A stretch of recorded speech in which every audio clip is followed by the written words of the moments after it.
Ko'pchiligiga tanish holat. Gazonimiz mana ko'rasizlar, yaroqsiz ahvolga kelib qolgan. O'tolarlar bosib ketgan, har xil musorlar, sarnyaklar bo'lib ketgan. Akalar, sizlarda ham agar shunaqa holat bo'ladigan bo'lsa, mana nima qilsam ekan endi, nima yangi gazon qo'ysam ekan yoki boshqatdan eksam ekan, noldan eksam ekan deb ko'pchilik o'ylaydi.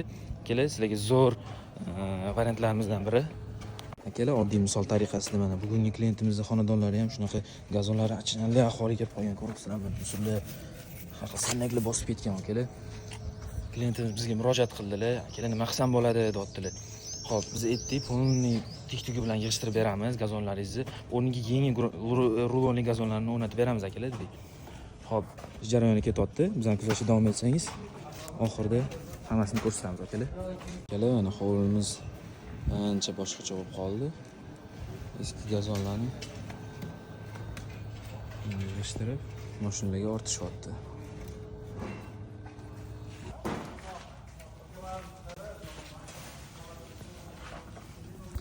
Akalar, bitta mana shu o'zidan 4 ta kartadan bir mashina o'sha gazonga chiqib ketyapti. Bu yerda yana olishyapti.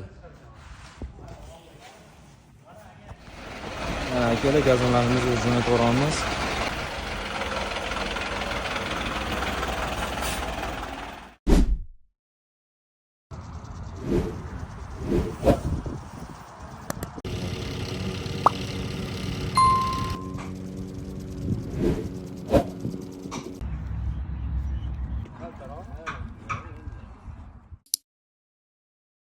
Gazonlarimiz polilardan yetib keldi.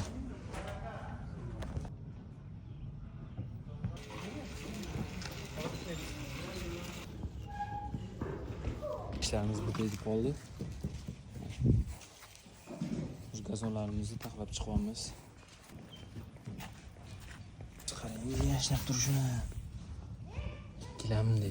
Kela. Uyimizni, hovlimizni vidini gazon o'zgartirib bekorga aytmaymiz akalar, o'zingiz baho bering buni. Va mashalloh, so'shinligini qarang bularni. Bu yoqlariga, bu kartalarga, mantlariga polni gazonlarni yotqizib berdi aka. Mashalloh.